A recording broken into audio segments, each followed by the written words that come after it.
Did you read the little article I gave you yesterday? Yes. All right, remember story number 2? Mm-hmm. We're walking down the street and this strange, bizarre lady comes over. Yes. And we meet a writer. I didn't identify who the writer was.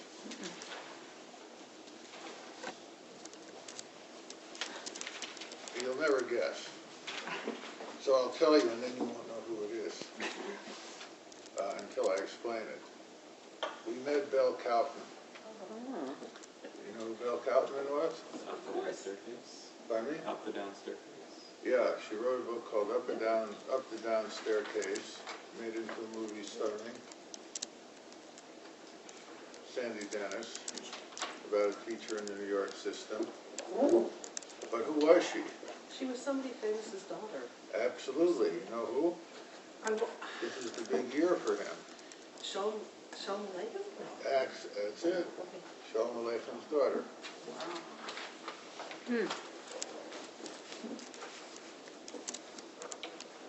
Very strange people walking down Broadway in New York, I'll tell you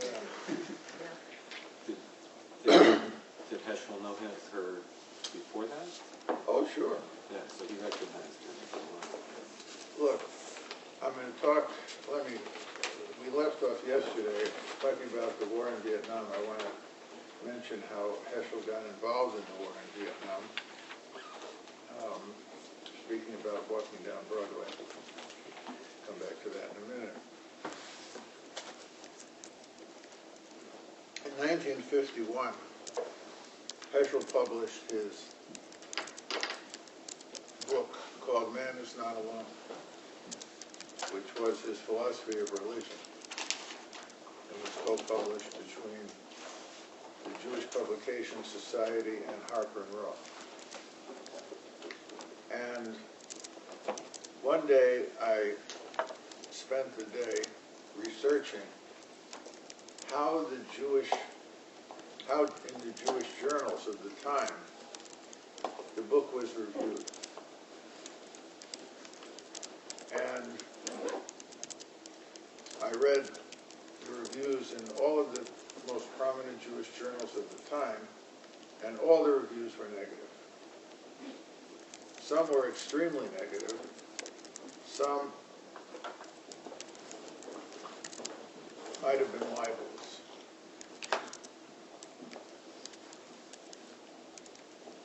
Remember that this was a time when it was popular to portray Judaism as a very rational, pragmatic religion. And the book, Man is Not Alone, was anything but that. It talks about the idea of ineffability, wonder, awe, intuition, things that did not accord with the rational, pragmatic view that dominated American thought in the 1950s. And the last chapter was the chapter that many of the reviewers lambasted into the hardest. And that was a chapter called The Pious Man, which was Heschel's attempt to portray piety, the idea of piety in Judaism. First of all, it was a phenomenological analysis of piety. And I will discuss later what phenomenology is and how Heshcel used it, because this was the philosophical method that he chose to use most of the time in expressing his views. The last sentence in this essay, which is the last sentence in his book, Man is Not Alone, which describes the workings of the mind and consciousness of the pious person. The last sentence is, for the pious person, it is a privilege to die.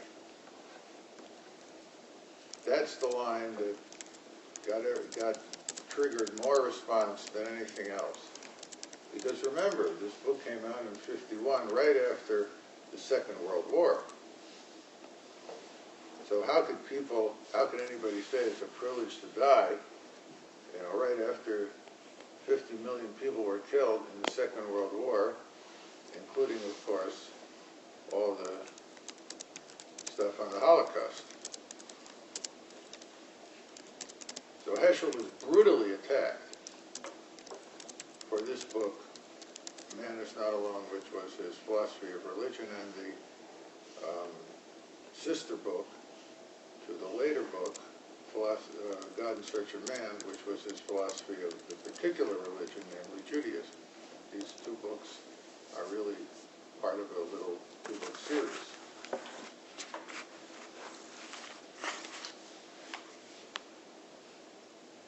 Now,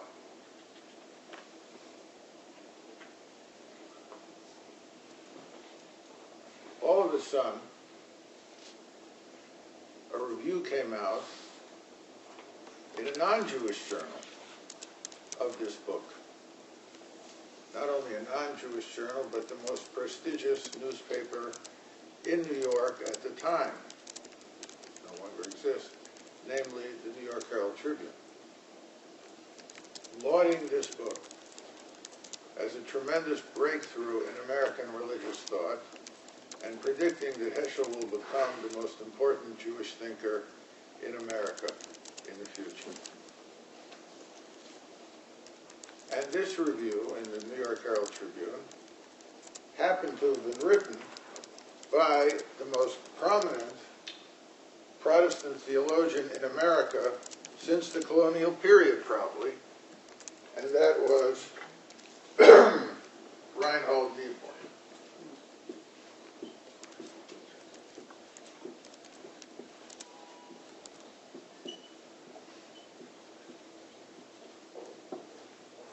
Now, Reinhold Niebuhr, arguably, as they say today, was the most influential Protestant theologian probably since Cotton Mather, maybe, something like this. If you have a better idea, chime in. You can think of an American Protestant theologian since the colonial period that was more influential than Reinhold Niebuhr. Let me know. Reinhold Niebuhr was a professor at the Union Theological Seminary, which was right across the street from the Jewish Theological Seminary. And Reinhold Niebuhr was out of the Dutch Reformed Church.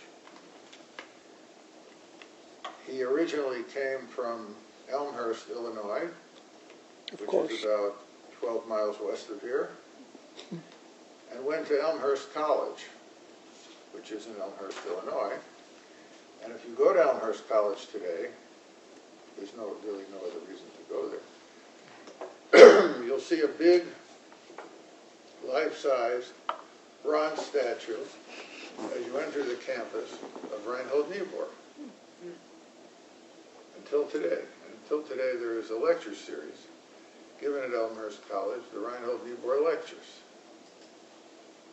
I was the first Jewish Reinhold Niebuhr lecturer in 1973, I think it was. And then the year after me, they had the first African-American Reinhold Niebuhr lecturer, who was a young preacher no one had heard of at the time by the name of Jesse Jackson. Then I was invited back. I was the only person invited back to give the Niebuhr lecture a second time in 2010. So I told the people there that that was my second coming, which not all of them appreciated. And no, I was there in '73 the first time, because it was right after the Yom Kippur War, and this lady greeted me until the 50s. Classes they were given in German. I mean, the classes were given in German, not classes in German language. Everything was in German. This lady, old lady who was on the board there, greeted me, And the first thing she said to me, it was right after this Yom Kippur War, was, well, now that you people have your own country, why don't you all go there? That was the first question in the question-answer period. So I mentioned this when I came back in 2010. People were shocked, you know. But Reinhold Niebuhr was, I don't know if you remember, but they asked George Bush, 43, who the greatest philosopher influence on his life was, and he said Jesus Christ. And they asked Barack Obama the same question, he said Reinhold Niebuhr. I doubt that he read very much of Reinhold Niebuhr, but at the University of Chicago, where he used to hang around, Obama, because when he was a state senator, that was part of his district, the University of Chicago, which is why they gave him the job to teach in the law school part-time. He was never full-time in the law school there, despite what the press says. And he never taught constitutional law there, despite what the press says. Anyway, he said Reinhold Niebuhr was, because Reinhold Niebuhr was the greatest Protestant theologian in America and the epitome of liberal thinking. Reinhold Niebuhr was the first American theologian, probably the first any kind of Christian theologian, who denounced the doctrine of mission to the Jews. In other words, he was the first Christian theologian who denounced the idea that Jews are just potential Christians waiting to be converted to Christianity. I mean, not only did he not advocate it, he vocally rejected it and said that all Christians should vocally reject it. He was very involved in politics. He ran for Congress on the Upper West Side of Manhattan in the 30s, 40s, under the Socialist Party. Lost. So when I mentioned to you yesterday that Professor Seymour Siegel of the Jewish Theological Seminary ran for Congress in the primaries in the Democratic Party, he was following the lead of Niebuhr. Now, after Niebuhr wrote this fabulous review of Man is Not Alone in the Herald Tribune, Heshcel and he began to be friendly, developed a lifelong friendship. And I know, for example, that at Barnard College, which is across the street from Columbia University, there was a religion professor who used to have his class meet at 5 o'clock every afternoon, so they could all stand at the window and watch Heshcel and Niebuhr walk down Broadway together, because they would walk each other home every day at 5 o'clock. That's how we taught modern philosophy of religion. Here, you're talking about Niebuhr, here he is. Talking about Heshcel, here he is. Of course, Tillich was there for a while, but that's a whole other story. Tillich later came to the University of Chicago here, and they still have his pornography collection, which was one of the biggest in the world. That's a whole other story. So Niebuhr was, beyond any discussion, the greatest and most impactful Protestant theologian of his time. And the fact that Heshcel got this endorsement, like a kosher stamp, from Reinhold Niebuhr at a time when interfaith relations were really just beginning in this country, and when Jews were looking desperately for approval from the mainline Protestant world, here Heshcel gets this review. Can't get any better than that.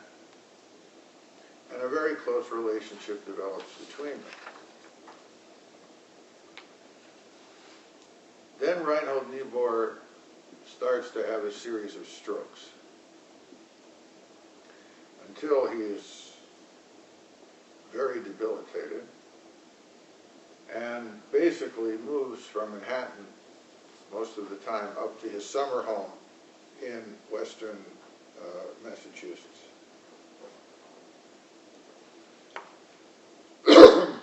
His wife, Ursula Niebuhr, was a professor of religion at Barnard, so she kept her position, and then he had a very famous brother who was a professor of religion at Harvard Divinity School, Richard Niebuhr, but Reinhold Niebuhr, was the big name. So the early 60s rolls around, like 64, 65, and in 1964, as you may know, the Congress passed at Lyndon Johnson's urging a thing called the Gulf of Tonkin Resolution, approving of military action in South Vietnam. And Niebuhr is trying to figure out what his attitude should be toward the war in Vietnam, which has just been really escalating. But he can't really do anything about it because he's debilitated. So he calls up Heshcel, and he says to Heshcel,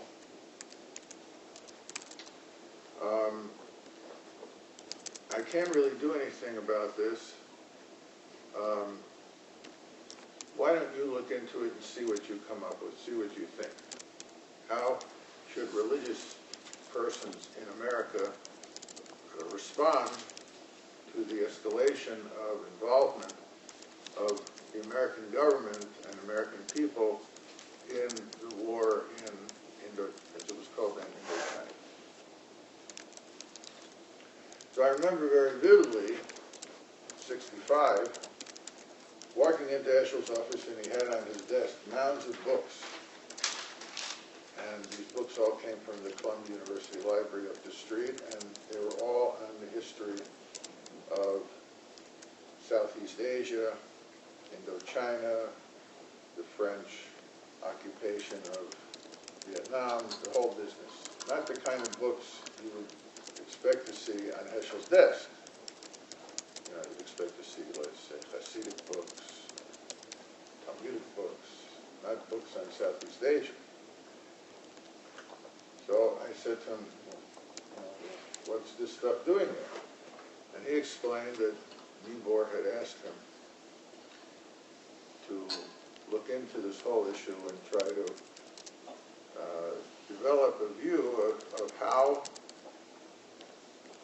an American citizen rooted in religious tradition and prophetic tradition particularly should respond to the escalation of U.S. involvement in Vietnam.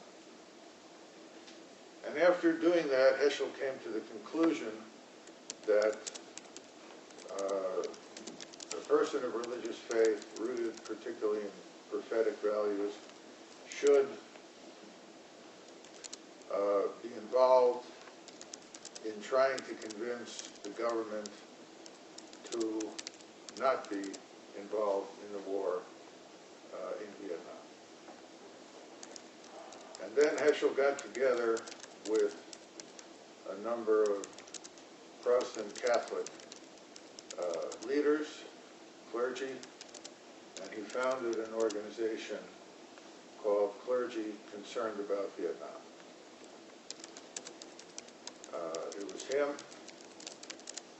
and Robert McAfee Brown, who was a Presbyterian minister who taught in the Bay Area at the Graduate Theological Union for many years and was a very prominent Protestant theologian. I knew him too. Very, very friendly guy, very good sense of humor.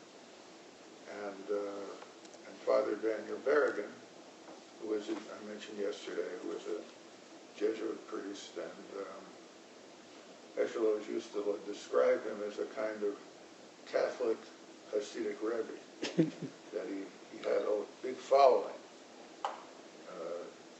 Berrigan was basically a poet, and he had a big following of people who wrote his poetry, and of course the Jesuit bosses, the bosses of the order, didn't like him being involved in all this stuff, so they tried to exile him to South America, to all kinds of places, and he kept bouncing back and defying his Jesuit superiors, which caused a whole bunch of trouble. The Catholic Church was very ambivalent about Vietnam because, first of all, there was the question of the fact that the chief chaplain of the U.S. chaplaincy at that time was a Catholic cardinal. And the second, and probably bigger issue was that the French had ruled Vietnam for many years, and they tried to make Vietnam into a Catholic country. And they had made some inroads. So they didn't want to give up, you know, the progress they made in trying to convert all the Buddhists in Vietnam to be Catholics. And there's still a big Catholic. Today, there's a lot of Catholic institutions in America starting programs in Vietnam because there is still a remnant Catholic community there that was built during the French. And of course, the Catholic Church didn't want to oppose a military action and get the administration angry at them. So in the Catholic Church, basically they were not against the war. Most of the Protestant churches were not against the war. And the Jewish community, as I discussed with you yesterday for various reasons, was also not against the war, but they founded this organization, Clergy Concerned About Vietnam.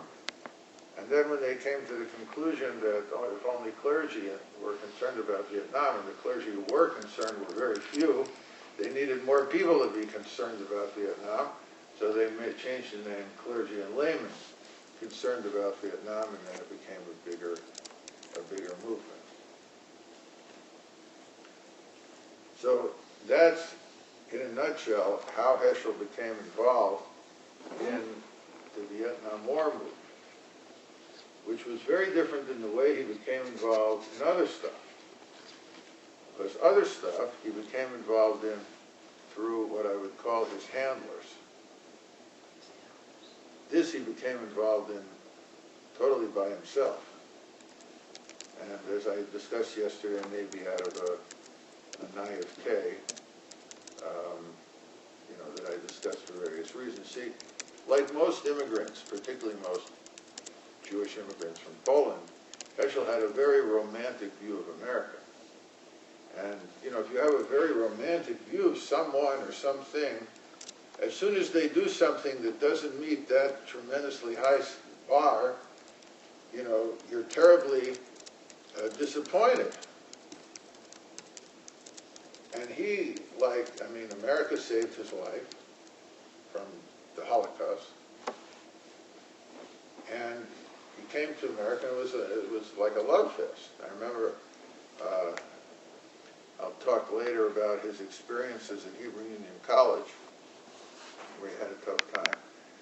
But there's a rabbi here in Chicago, now 95 years old, and he was one of the few, I think there were 5 students from the Heshcel, the Wissenschaft des Judentum in Berlin, who were brought to Hebrew Union College in the 30s. And they all became very prominent Reform rabbis. And he told me that one of his jobs when he was a student, this rabbi, was to take care of Heshcel, who had just come from Europe. And the reason he was given the assignment was because they could speak German. Heshcel didn't speak English yet. And I said, well, what's the first memory you have of Heshcel? And he said to me, the first memory I have of Heshcel is I walked in, he lived in the dorm, Heshcel, the Hebrew Union College dormitory, when he came to America. He said, the first memory I have is I walked into his room, the dorm room, and he was shaving with a Remington electric razor. I mean, it's amazing a guy 95 years old is going to remember this like this, but that's what happened. And I said, and he said, and Heshcel turned off the razor and he said to me, this is a great country. Where else can you see a razor like this? So even a razor he was in love with, you know. This was America. Orange juice for sure, you know. They didn't have like they have in Poland. They had orange juice here. He was very happy. So he was in love with America, and the fact that America was at war with this little country for no apparent reason, or even for the alleged reasons at the time, which had something to do with oil or drugs, there are different theories, bothered him. That's true also of his view on civil rights, probably more of his view of civil rights, that he saw the segregation of Jews in Germany when he was living there in the 30s, and he comes to America, which he has this tremendously romantic view of, and he goes down south and he sees segregation, which he never expected, couldn't imagine seeing anything like he saw in Germany under Hitler here in this country. So he had this, tremendously disappointed view. Now, in the area of civil rights and interfaith relations, he had what we call today handlers. And in the area of interfaith relations, I'll discuss later, his main handler was Rabbi Mark Tannenbaum, who was head of interfaith relations for the American Jewish Committee, who had been a student of his. And his major handler for everything else was his best friend in America, which was Rabbi Wolf Kelm. Wolf was the executive vice president of the Rabbinical Assembly of America. Wolf Kelman, like Heshcel, had come from a Hasidic family, except he grew up in Canada, and he joined the RCAF, the Royal Canadian Air Force, long before America got into the war. Canada isn't part of America. Most Americans don't realize this. So he went over and joined the Royal Canadian Air Force and was part of the Royal Air Force in the early 40s.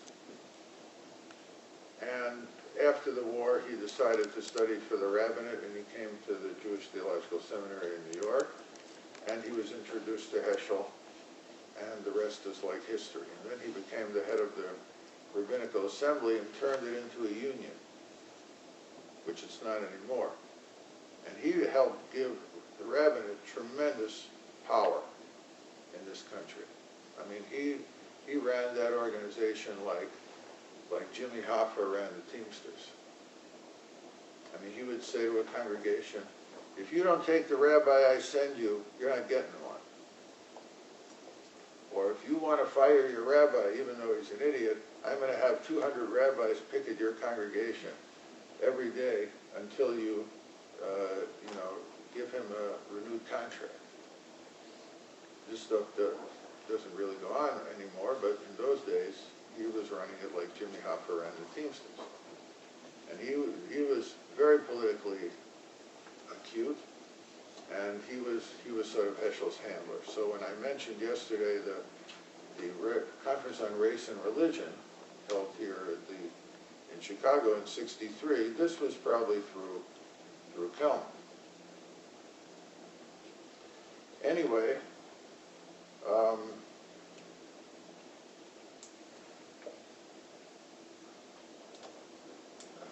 was I going with this?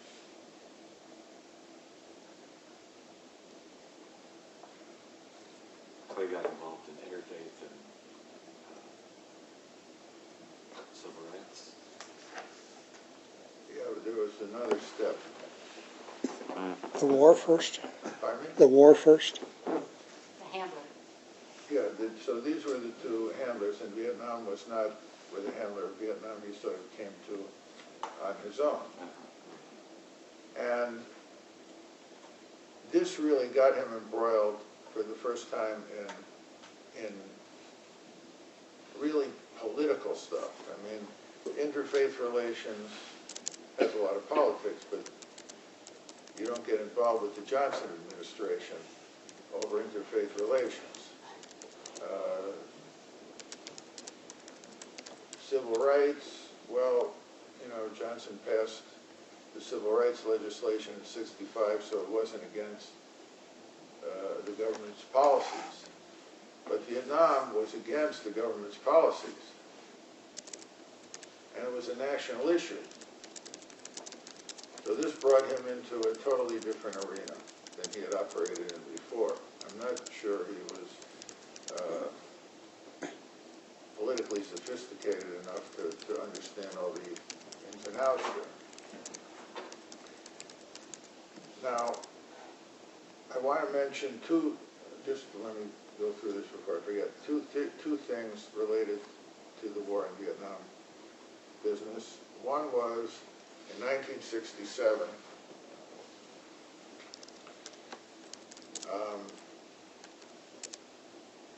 as you know, was the, no, that was in June. In April of 1967, Martin Luther King Jr. came out against the war in Vietnam. I was there. It was in the Riverside Cathedral in Manhattan. And Heshcel introduced Martin Luther King at that occasion. Now, Martin Luther King, even though he was very young at that time, and when he died he was only 39, had already won the Nobel Peace Prize. And in '67, at this event at the Riverside Church, Heshcel introduced King by saying, how can we say that the winner of the Nobel Prize for Peace cannot speak about peace? Great line. And the reason he said that was, why?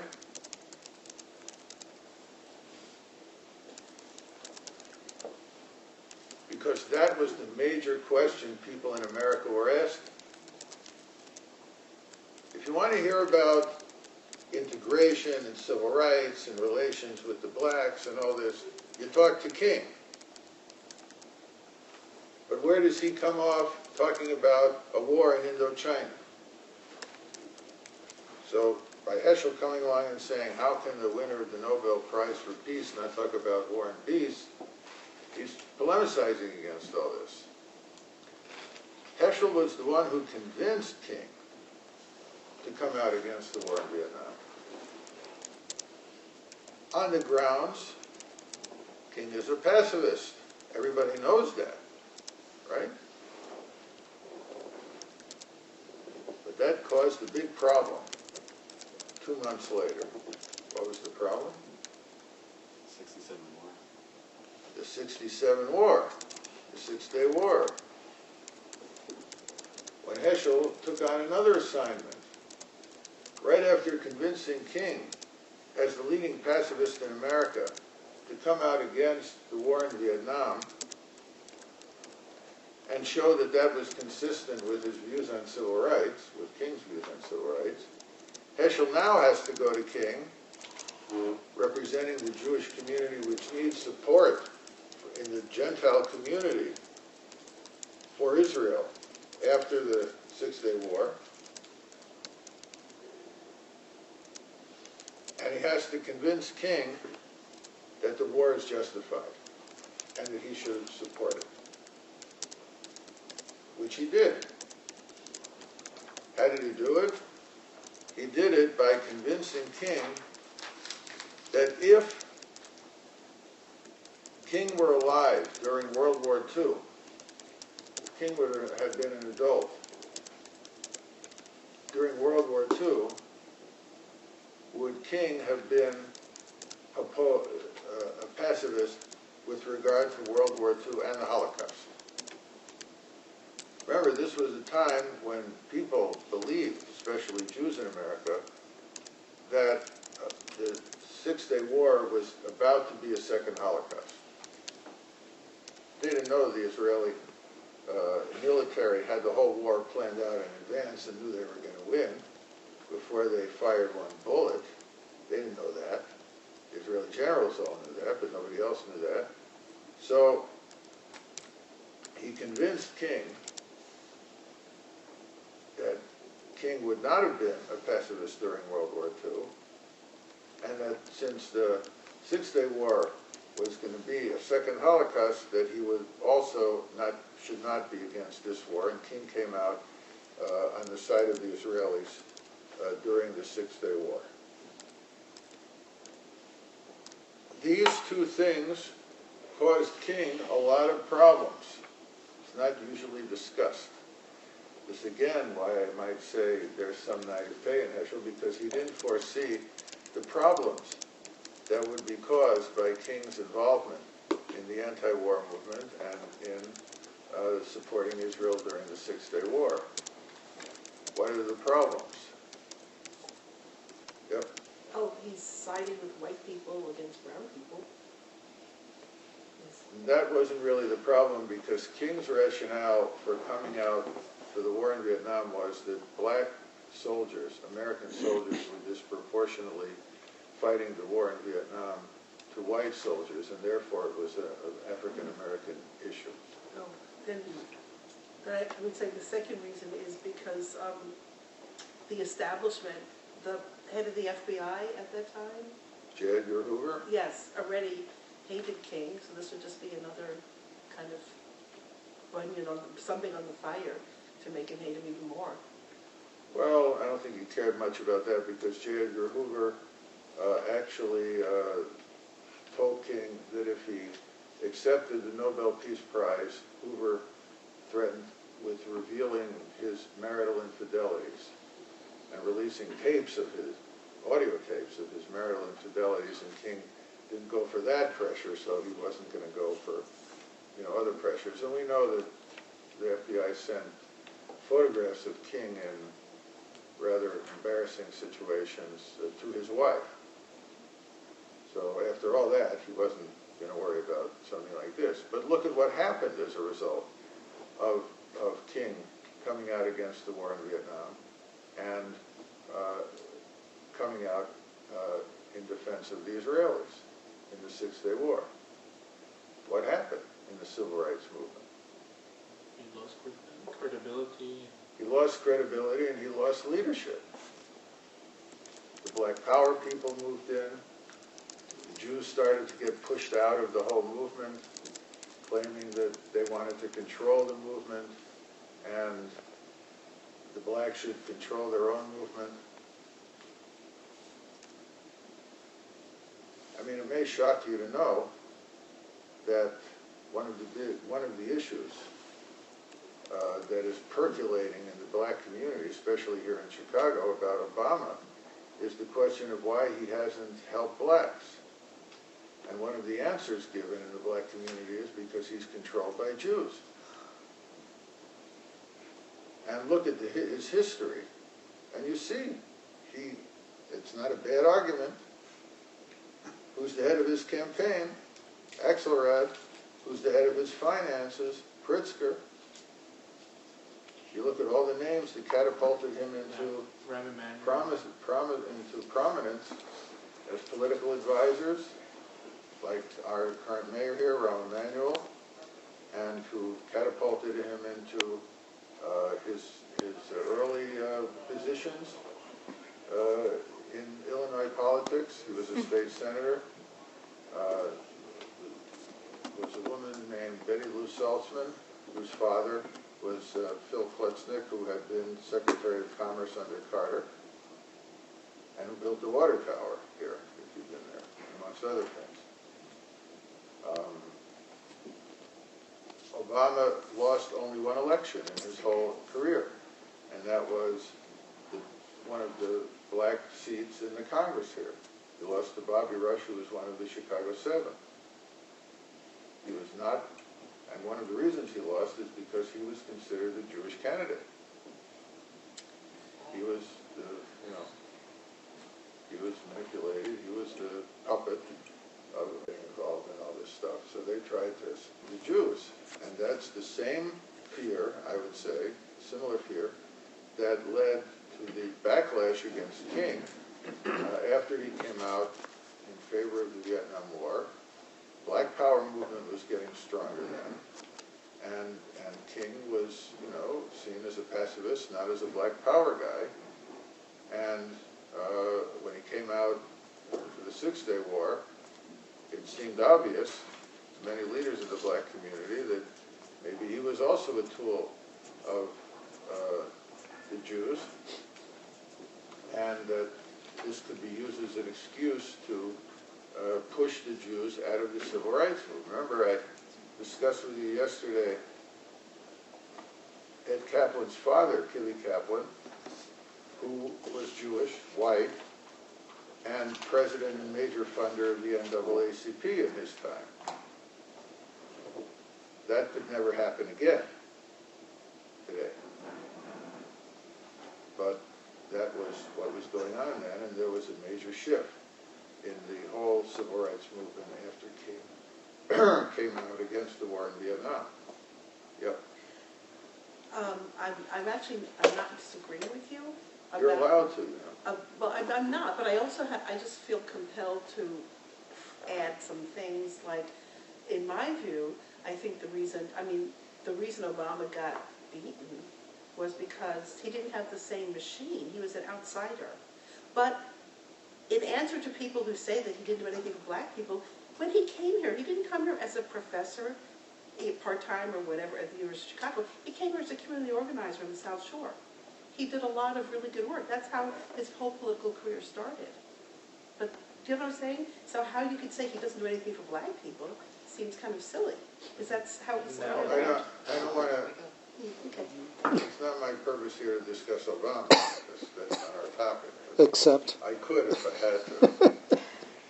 No, I'm not going to get into it. It's too tempting. Yeah.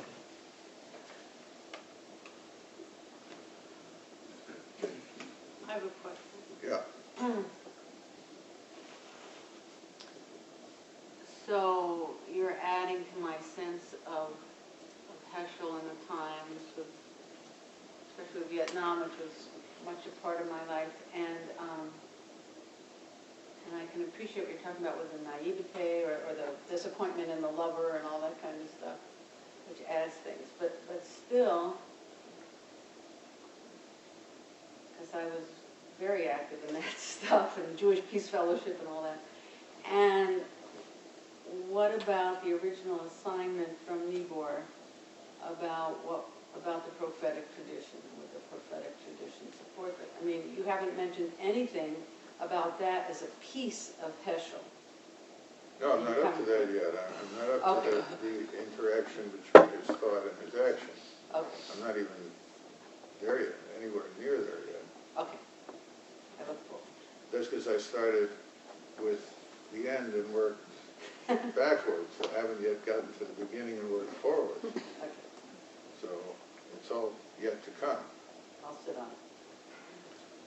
Yeah, so that I will discuss. Obama is not our issue here. All right, now before I start at the beginning, there's one other piece I wanted to put into the mosaic, and that is I wanted to discuss, which I imagine you may be curious about, and even if you're not, because it's relevant to our discussion, it will be, how I met Heshcel and when, how all that came about, and how our relationship developed over a period of years, about 8 years. In 1964, in the summer, I was serving as a camp counselor in Camp Armagh in the Berkshires. And in our division, in which I was a counselor, which was the division of 12-year-olds, which if you've ever been a teacher or a camp counselor, you know is the age that nobody wants to deal with. One of the campers happened to have been Heschel's daughter, Suzanne, who is today a professor at Dartmouth College and a scholar in her own right.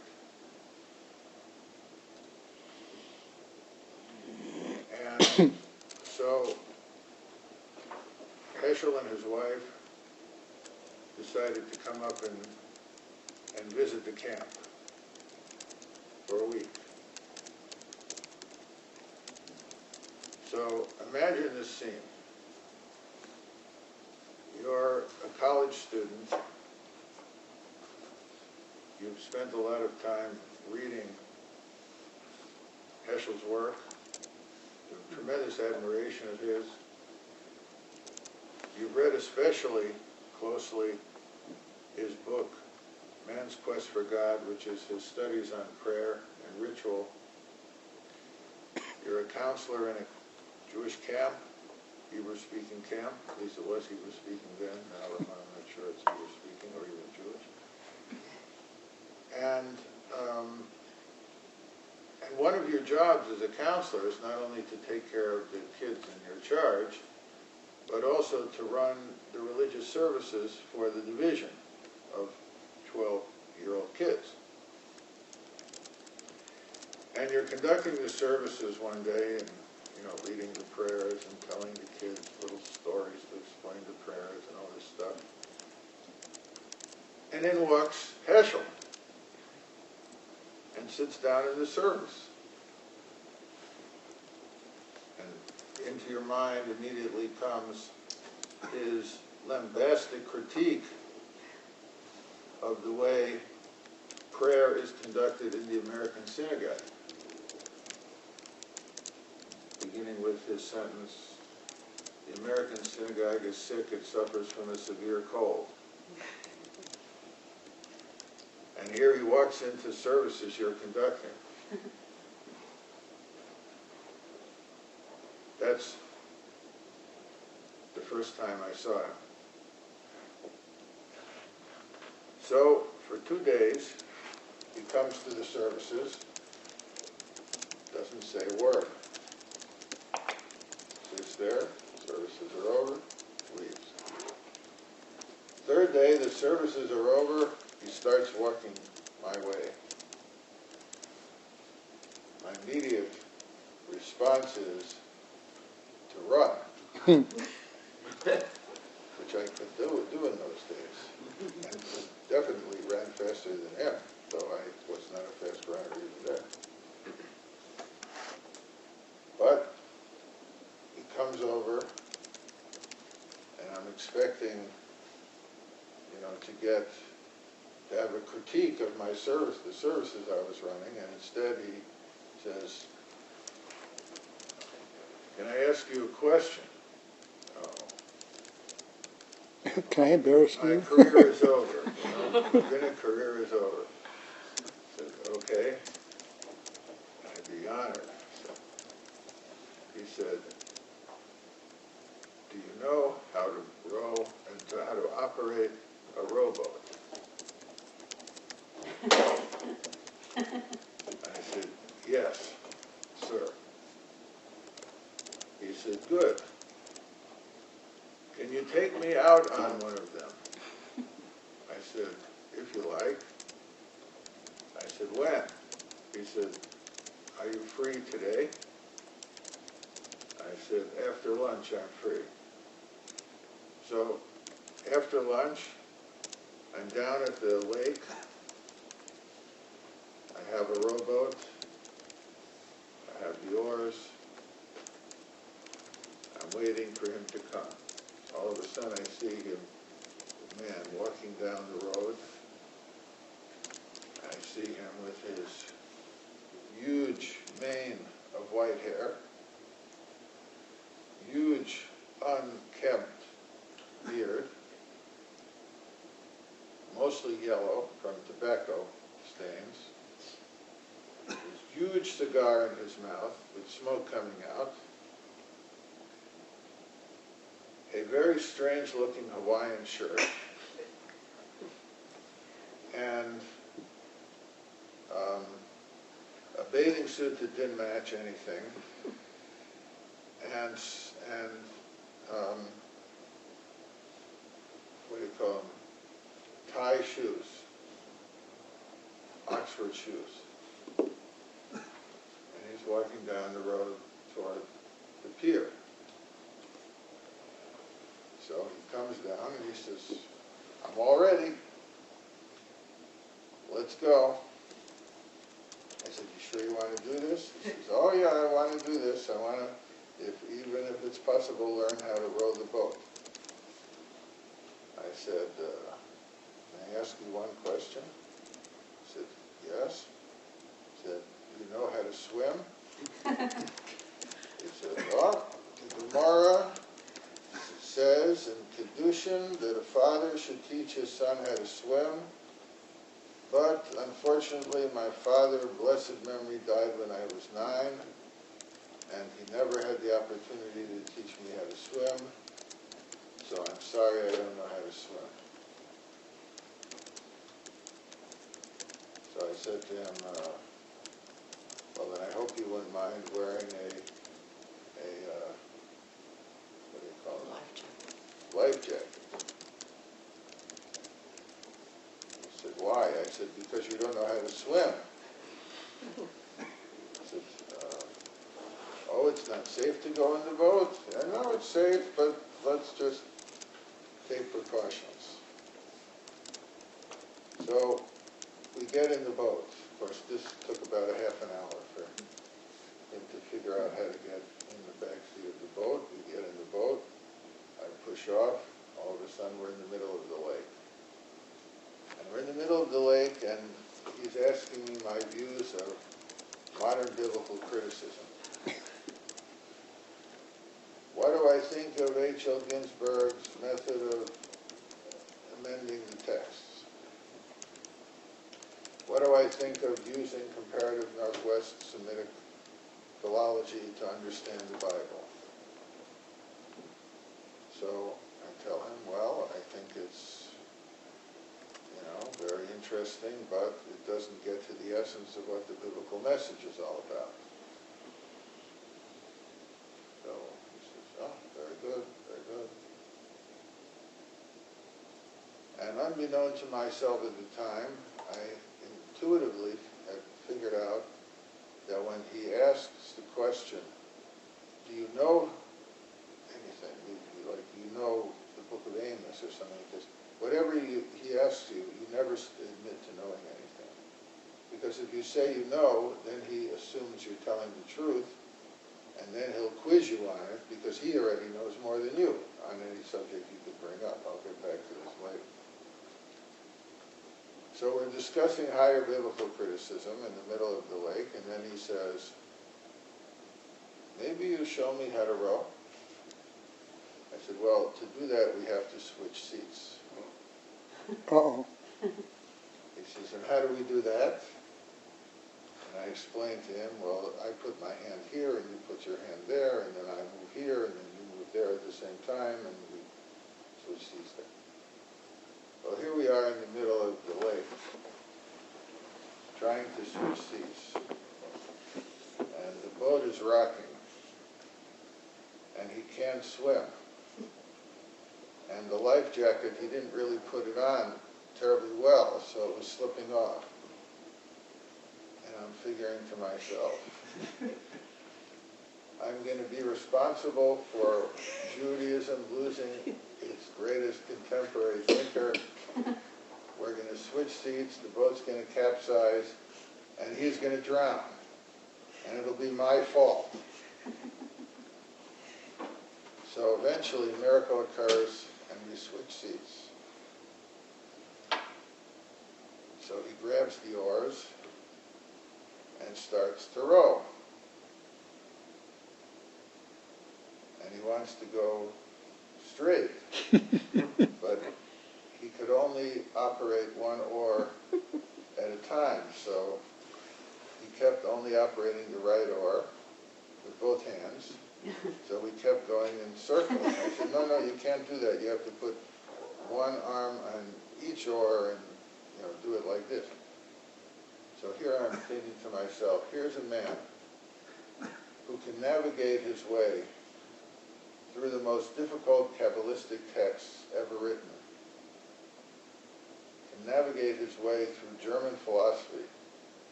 and he can't navigate a boat in the middle of a lake, a rowboat. And that I better shift seats with him again before we both end up underneath an overturned boat in the middle of this lake. So that's what we did. And we came back to shore. So if I never believed in miracles after that, I did. And then he thanked me, relit his cigar. He was doing all of this while smoking this big cigar, puffing on this huge cigar. He was always puffing on a huge cigar. He put in another cigar, lit it. So I enjoyed this very much. In the fall, come and see me in New York. So the fall comes, and I see him at the seminary, and he says, come to dinner. And you come to dinner Friday night. It was November 1964. So it's almost 50 years. So I arranged to stay over in Manhattan at a dorm at Columbia. I go to his house for dinner Friday night. We have dinner, and there's another guest. A very strange, thin, eerie-looking man who insisted on singing Avinu Malkeinu, which I found very strange because you're not allowed to sing Avinu Malkeinu on Shabbat.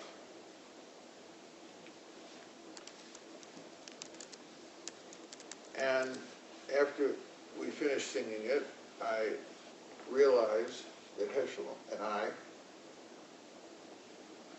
have something in common. We're both monotons. And we keep throwing this other guy off key. And the other guy says, well, you know, we're not supposed to sing this on Shabbat, but I wanted to sing it because this is what they were singing in Moscow when I was there 2 weeks ago. So it ended up that Heshcel in 62 and 3 had become involved in the Soviet Jewry movement, which later became called the Free Soviet Jewry movement. I was involved in it too, and he wanted to go to Russia to see what was going on there with the Russian Jews in the 60s. And the trip was just too arduous to him, and he had too many other obligations. So he convinced this guy, who at the time was a very unknown journalist living in New York, to go in his stead.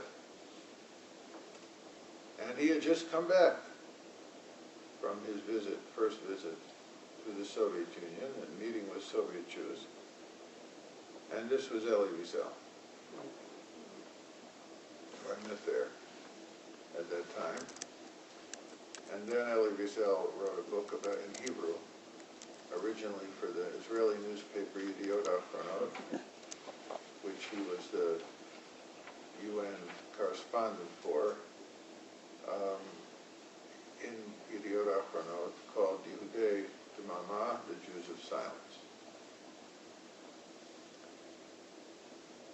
Then in 1960, or before the new academic year of 1965-66, Heshcel had a seminar which was by invitation only. I'll discuss later on why it was by invitation only, in which he picked his students. And he asked me if I would be willing, even though I was still only in college, and this was a seminar supposedly only for rabbinical students, if I would join that seminar, which I did as the junior member. Now, the two senior members of the seminar were two guys who were at the time about to graduate from rabbinical school and who are today very eminent scholars. One was Arthur Green, who you may have heard of, and the other was David Novak, who is chairman of Jewish Studies at the University of Toronto and a big expert in Jewish philosophy. And I came in with a classmate of mine in college who were the junior members, and my classmate was his name Reuven Kimmelman, who is today professor of Talmud at Brandeis. There are a few other people who wandered in and out of this seminar over the years. So in the fall semester, we would basically study whatever Heshcel was writing at the time. So for example, in '65, we studied the second volume of his book in Hebrew, Torah and Hashemayim, as he was writing it. And later on, in the later '60s, we studied his work on the Rabbi of Kutsk, which he was then writing in Yiddish. So, and the second semester, people would give papers, and the rest of the gang would cut their to shreds.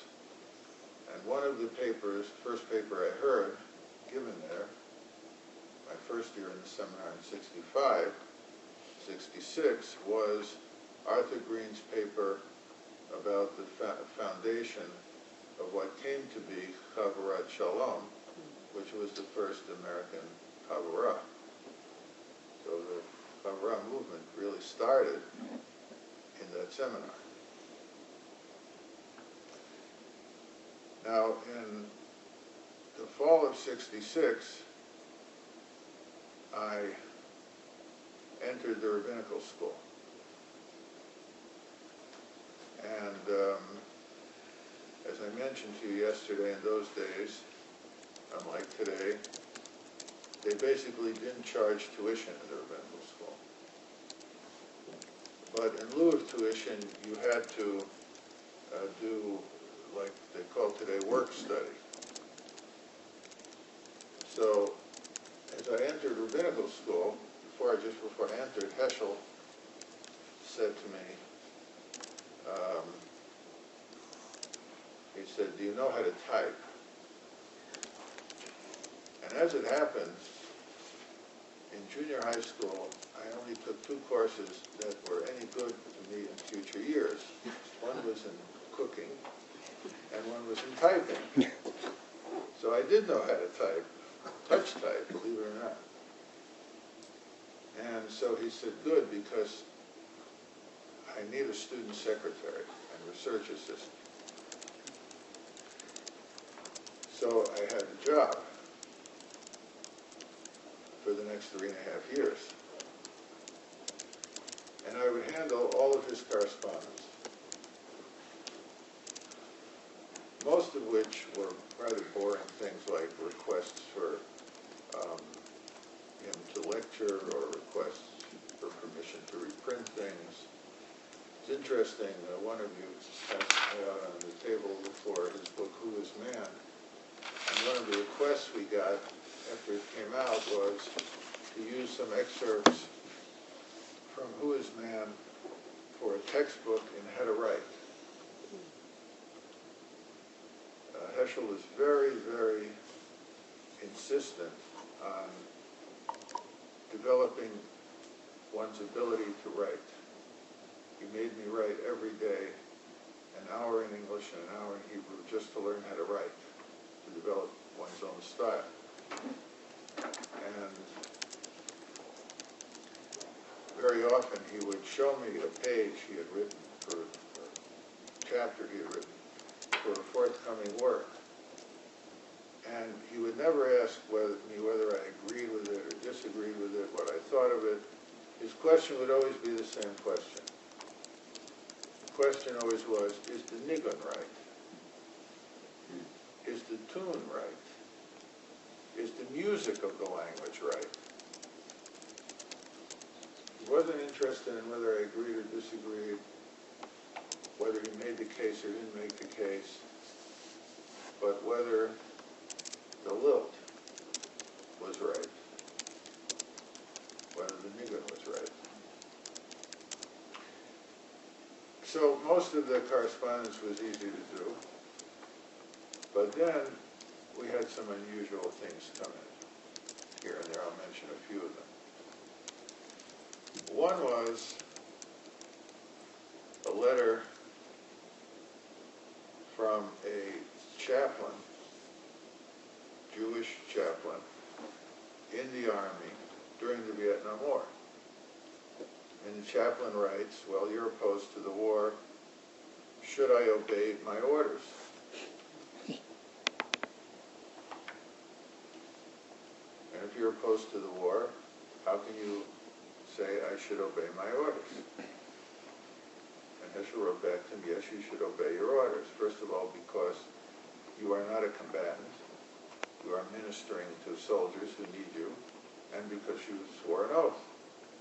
When you entered the armed forces, you swore an oath. And otherwise your oath would be meaningless. And who else would take care of the soldiers if not for you?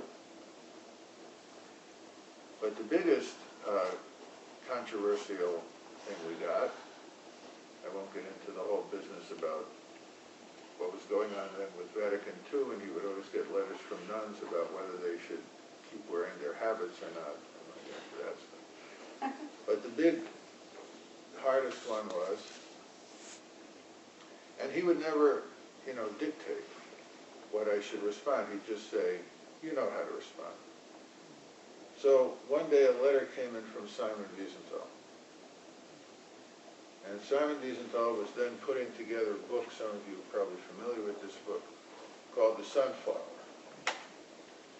which he asked major Jewish thinkers and personalities how they would respond to an issue that faced him at the end of the war, faced Wiesenthal, and that was the issue of whether or not to forgive a dying Nazi soldier. Wiesenthal was in the camps, and after the hostilities stopped, he was in a hospital, and he was taking care of a wounded Nazi soldier, and the Nazi soldier asked for his forgiveness for what he did during the war, and Wiesenthal goes to take care of another soldier, and by the time he comes back to the first soldier, he's dead, so there's no answer to the question. But he raises the question, should I have forgiven or should I have not forgiven the dying Nazi soldier? That's the question. And he posed this question to many important Jewish thinkers and leaders at the time and collected all the answers, and that's his book, The Sunflower.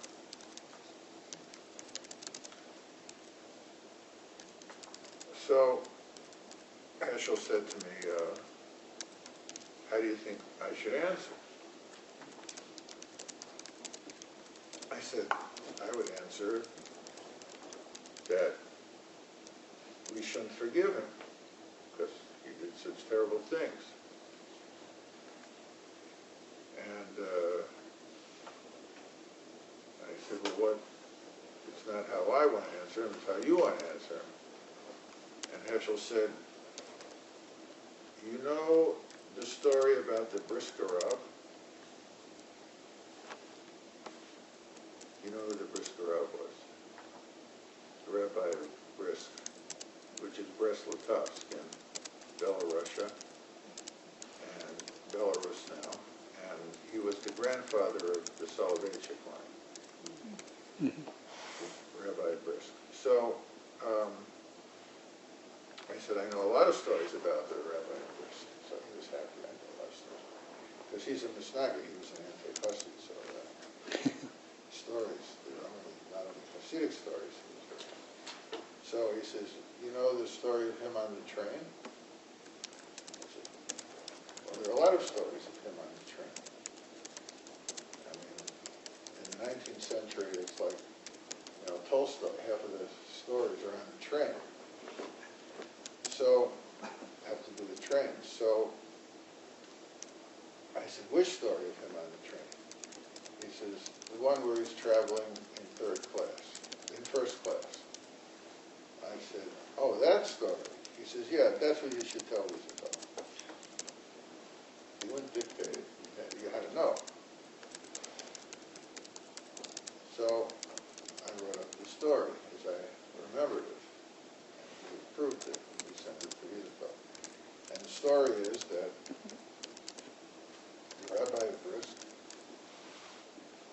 was going to return to Brisk from a trip somewhere else on the train. And he got on the train and he bought a third-class ticket because he was very humble. He didn't want to ride first class. He got a third-class ticket and he gets on the train and he goes in the third class and all the seats are taken. So if you have a third class or second class ticket and all the seats are taken, you can go to the next class up because there may be seats there. And he goes up to the second class with his third class ticket. He looks around and all the seats are taken. So then he goes up to the first class and he finds the last seat. And he sits down holding his ticket because the what do you call it?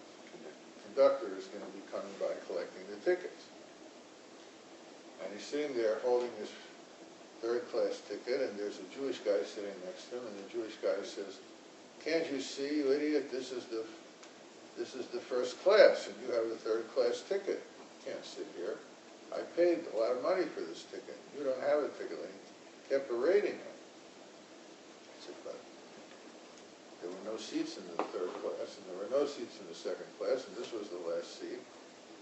And I am not physically able to stand all the way to Brisk, where I'm going, and I'm sitting here, and if there was a seat opened up in the third class, I'd be happy to go back there." And the man, through the whole trip, kept berating him. "You're a liar, you're a fraud, you're this, you're that," whole business. So they're pulling up finally into Brisk, and the man sitting next to him looks out the window and sees hundreds of people are waiting for the train. And he says to himself, "There must be somebody famous on this train. I wonder who it is." He said, "Maybe the Rabbi Brisk himself is on this train. And I'm coming here all the way from my town to pay respects to the Rabbi of Brisk. And he could be on this very train. And of course he'd be traveling first class," so he starts looking around. And he doesn't see anybody who could be the Rabbi of Brisk, even though he's sitting right next to him. And the people start getting off the train, and he gets off the train. And he's wondering, where's the Rabbi of Brisk? And then he notices that the people are all gathering around the guy who is sitting next to him, and that he is the Rabbi of Brisk. And he realizes how terribly he insulted him, and maligned him, and cursed him. So he goes to his hotel, and he stays awake all night, and waits till the morning, and goes and knocks on the door of the Rabbi of Brisk's house. And the Rabbi of Brisk's son opens the door. And he says, the man, who are you? He says, oh, I committed a terrible sin against your father. I said nasty things to him and maligned him, and I'm coming to apologize and hope he'll forgive me. So the son goes into his father's study and tells him who's there, and the Rabbi Briss says, I don't want to see him. Tell him to go away. So the man goes away, and he goes back to his hotel, and he can't eat, he can't sleep, he's going nuts because Rabbi Brisk, who he came to pay his respects to, doesn't even want to see him, doesn't want to accept his apology, doesn't want to forgive him. The next morning he goes again, knocks on the door, son opens the door. He says, I've been up, I haven't slept for 2 days and 2 nights, I haven't eaten, I haven't shaved, I'm just ready to kill myself. He has to forgive me. Goes into the Rabbi Briss study, tells him the man is there, who was on the train with him. He says, send him away. I have nothing to talk to him about. So the same thing goes on for one more day, and the man comes again, and he knocks on the door, and the son opens the door, and he sees who it is. He goes into his father's study. And now he says something different to his father. See, he can't tell his father to do anything because that would be an insult. He has to honor his father. So he says, isn't it written that if a person asks you forgiveness for 3 times, if you don't forgive him, then you become the transgressor? And if that's written, don't you have to forgive this poor man who is suffering now for 3 days because he insulted you without even knowing it's you? So you couldn't, tell him to do it, so he had to put it that way. Isn't it the law? So the Rabbi Brisk says to him, son, you are right, but this man, he did not insult the Rabbi Brisk. He insulted some poor person who had a 3rd-class ticket who ended up in 1st class because there were no other seats. If he knew I was the Rabbi of Brisk, he never would have said any of these things. So let him go and find the poor man who he insulted and let him forgive him. And then, so I wrote this story up, and then Heshcel added, only those whom the Nazis killed can forgive. We can't forgive today. In other words, it would be a cheap shot for us to forgive people who didn't do anything directly against us, even though they did against our relatives maybe, but it's not against us. It's a cheap shot to give forgiveness when it's not deserved. So those are the kinds of things we dealt with. Now, in the 60s, there were a lot of events relating to the anti-war movement. And we went, I think it was in 67, to this big rally after clergy and layman concern was becoming very active, and there were all of a sudden a lot of supporters, mostly Protestants and Catholics, very few Jews, to a big rally in Washington, D.C. It was 3 days. And the first day, the leaders of clergy and layman concern, including Heshcel, met with government officials. They had a meeting, for example, with the Secretary of Defense, Robert McNamara, which according to reports, surprisingly went extremely cordially, though the administration didn't give in on anything. It went, according to reports, cordially, and the rest of us had the opportunity to meet with various congressional leaders. So I remember I went with someone I knew from Massachusetts to the meeting that was set up with Teddy Kennedy. I just went because I was sort of curious, what does this Teddy Kennedy look like? It's right after Chappaquiddick, so I'm curious. And what he would say. Anyway, so we had this big rally in Washington. And it was in this huge church. And for some reason, Heshcel got the middle seat, which was right under this enormous cross. So in the New York Times, there was a photograph of Heshcel under this enormous cross, like he fell off the cross. And you can imagine what appeared in the Orthodox Jewish press, like the stupid rag, the Jewish press, the next day. Heshcel's under the cross. Because they were very much in favor of the war. In the Orthodox community, there was a tremendous support of the war, even though Orthodox boys weren't going. So there was that conference in Washington. And after, I helped Heshcel write the speech he gave at that conference. And in this speech, I wanted to give it a more American flavor, because he didn't know any of this stuff. So I put in some quotes from Abraham Lincoln's famous speech as a congressman against the Mexican War. I figured if you quote Lincoln against the war, you win some points in the argument. And then I said to him, well, what else do you want to put in? He says,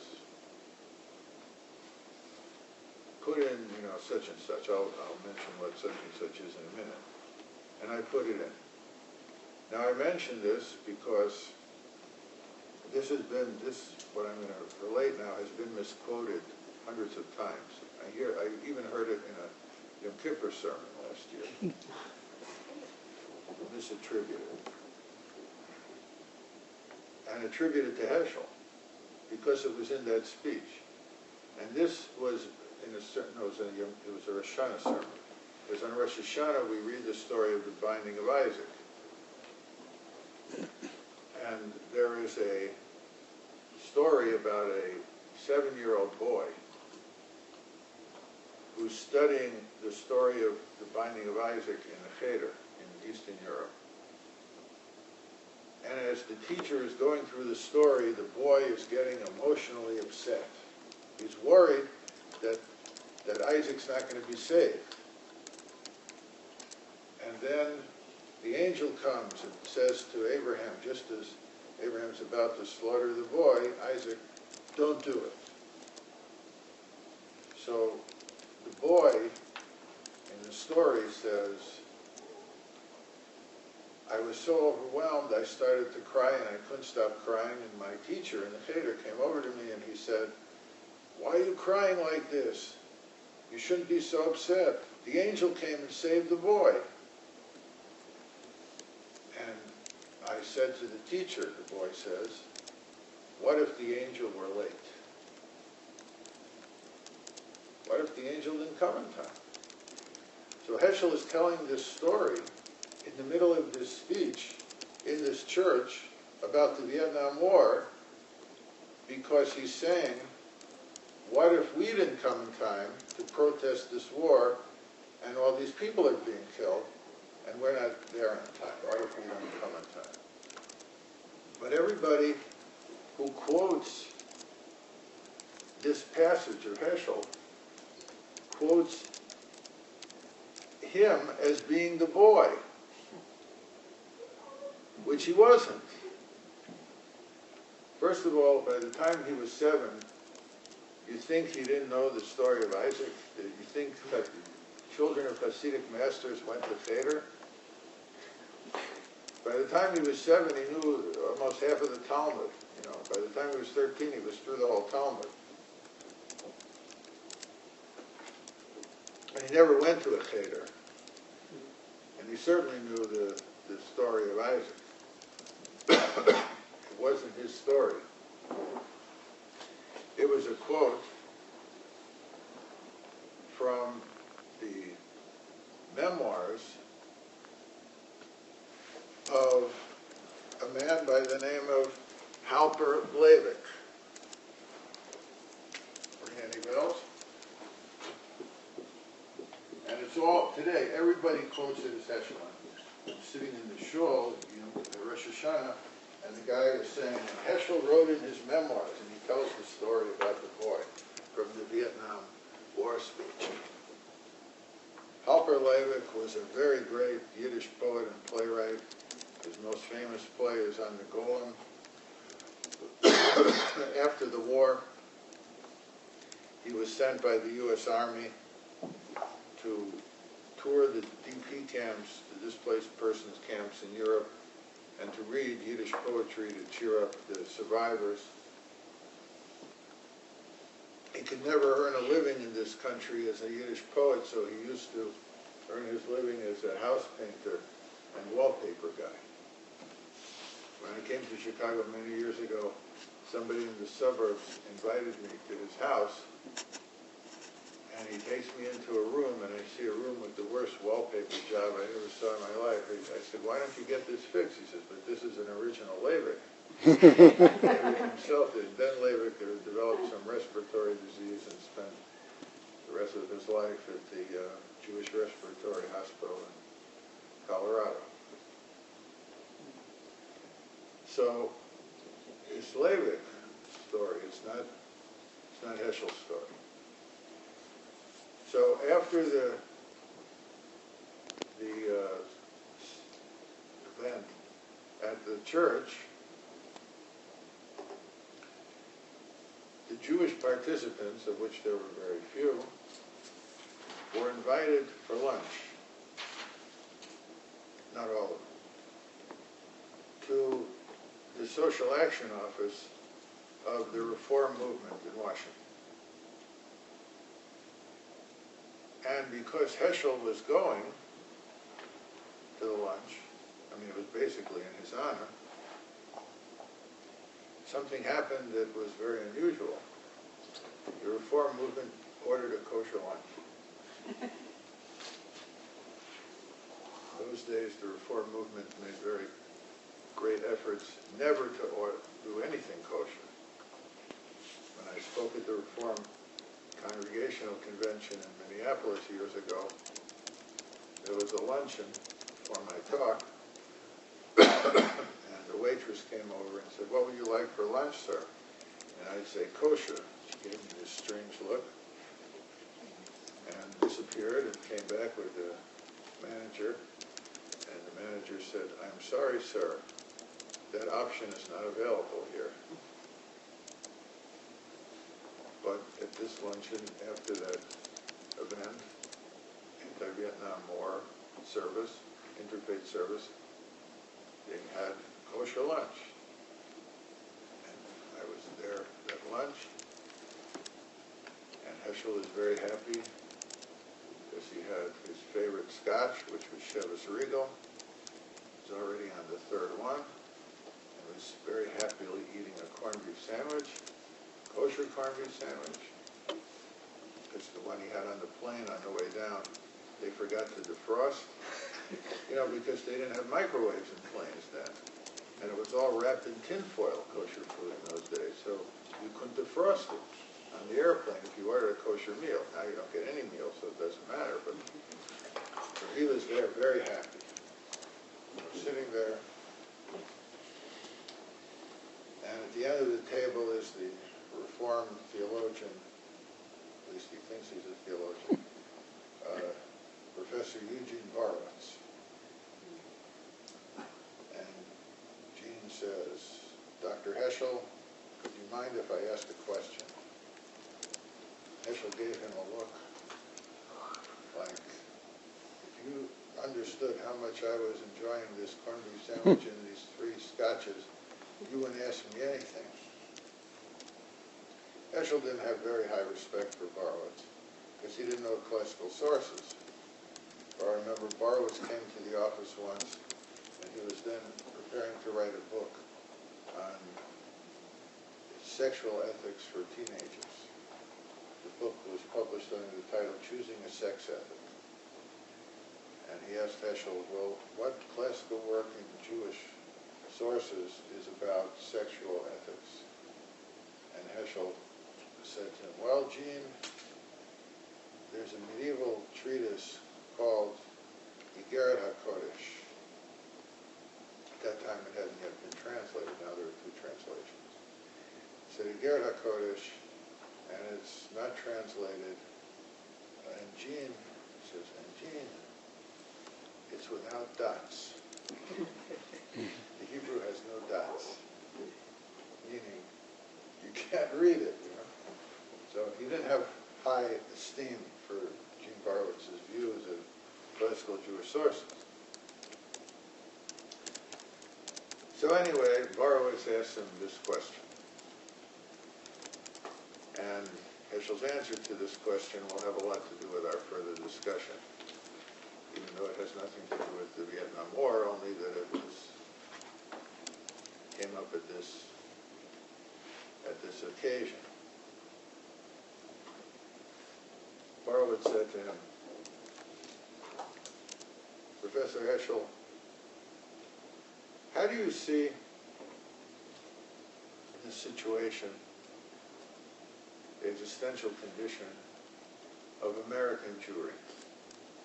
What is your view of American Jewry?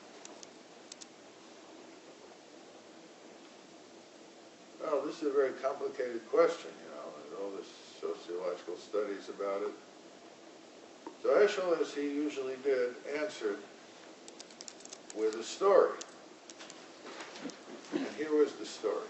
And I'm going to tell it to you exactly the way he said it, so it's not all in English. He said, once there was a woman, a Jewish woman, who was very, very frum, very observant. And one day she went to her doctor for an annual examination. And the doctor ran all the tests. And a few days later, the doctor calls her up and says, you have to come to my office. It's very serious. So she goes to the office, and the doctor says to her, we've reviewed all your tests and our examination, and it's very serious. You have a very serious disease, and if it's not tended to, it's not treated, it can kill you, and will kill you. But fortunately, there is a treatment, and if you take this treatment, you can live till 120. And the woman says, well then of course, I'll take the pill, I'll do the treatment, you just tell me what it is. And the doctor said, okay, it's up to you. Here's the treatment. Every day, for the rest of your life, every day, you have to eat a shtickle chazer, a bit of pork. And the woman says, I'd rather die. Never eaten that before. Never eaten pork in my life. I never will. I'd rather die. The doctor says, that's your decision. I'm only the doctor. I can't tell you what to do. But maybe you want to consult your rabbi before you make a decision. She said, okay. So she goes to see her rabbi. And she tells her rabbi what the doctor said. And the rabbi rabbi says, well, in a case like this, not only should you eat the pork every day, but you're obliged by Jewish law to eat the pork every day because it's going to save your life. And the prohibition against eating the pork is suspended in such a case because it's going to save your life. So she says, well, if that's the law, that's what I'll do, but I'm a little uneasy about it, as you can understand. Talking to the rabbi. I have one condition. I'll eat the pork every day on one condition. It'll make me feel better and it'll make it easier for me to do it, and I'll do it, especially since I'm obliged to do it. But I have one condition, and the condition is that the chazer, the pig, has to have a kosher shechita. The pig has to be slaughtered in a kosher way. Then I'll be happy to eat. That's what the law is. So the rabbi says, okay, that's fair. I'll arrange it. So the lady leaves. She's very happy now. The rabbi picks up the phone. He calls the shochet. He says to the shochet, Mr. Shochet, geshech the go slaughter a pig. When they revived the shochet, the rabbi explained the situation, and shochet, oh, I left out part. Oh, no, I didn't leave out. So the shochet goes, sharpens his knives, his slaughtering knives, gets new knives that he never used before, only used on the pig. And he goes and he shechs the chazer, slaughters the pig. Now in the laws of kashrut, after the slaughtering, the shechita, there's the next step which is called bedika, which is the examination of the internal organs to see if the animal is healthy. And one of the things they do in the bedika is they blow on the lungs. And if the lungs inflate, the animal is probably healthy. If they don't inflate, the animal may not be healthy. It may have a lesion in the lungs, something like this. So the shochet blows on the lungs. They don't inflate. He blows again. They don't inflate. So now, Taka, the shochet has a kasha. Now, the shochet has a problem. This is the kasha. What's the problem? You have to have the right thumb movement too with this. Is the chazer kosher, or is the chazer treif? Is the pig kosher, or is the pig treif? So what does this shochet do? He calls the rabbi. And he asks the rabbi, he says, I got the knives, shech the chazer, blew on the lungs, inflate. Is the chazer kosher, or is the chazer treif? So when they revived the rabbi, the rabbi said, I don't know. What does the rabbi do when he doesn't know? He looks it up. So the Rav goes into his study, takes down a big volume of the Shulchan Aruch Yeridea, opens it up, and he's looking, and he's looking, and he's looking, and all of a sudden he says, what am I looking for? Laws of kosher chazer? So the Rav gets back on the phone, calls the shochet, and he says to the shochet, for a chazer, it's kosher. That's his decision. For a pig, it's kosher.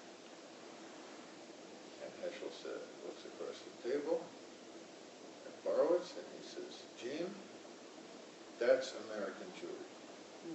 A kosher chazer.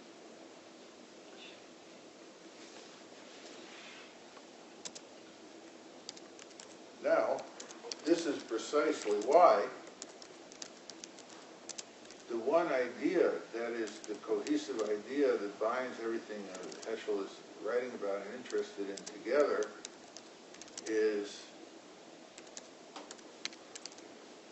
gains perspective, and that is, what is authentic Jewish thinking? If we're living in a community where we're calling things kosher, which is a chazer, then we lose vision of what is authentic and what is not authentic.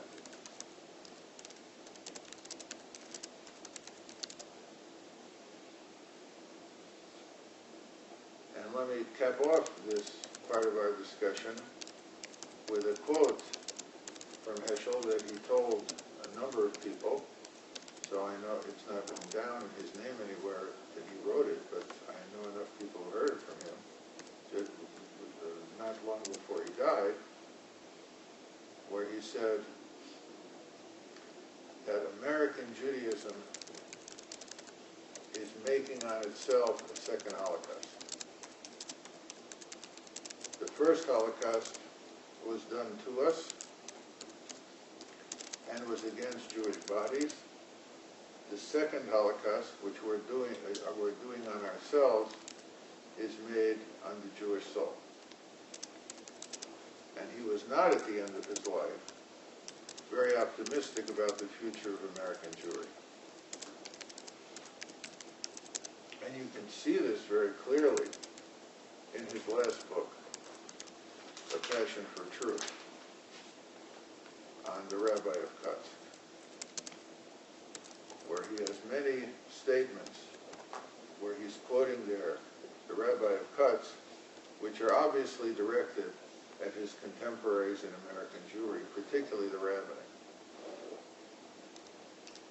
So these two episodes, namely the story of the kosher chazer and his statement about we're making a second Holocaust on ourselves, I think gives you another entree or another insight into where Heschel's thinking was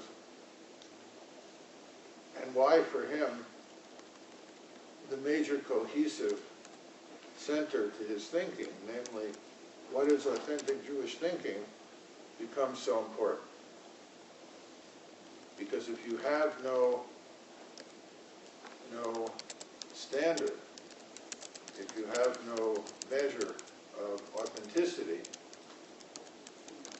then you can't determine what is kosher and what is trig, what is specious and what is authentic.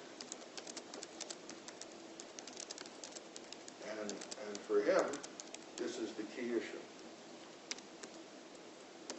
Not, as Held suggests, the idea of self-transcendence, but the issue of what is authentic Jewish thinking, and then how is that translated into some kind of action.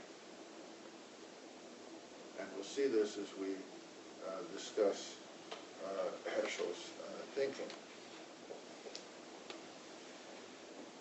Are there any questions or comments or anything like this so far?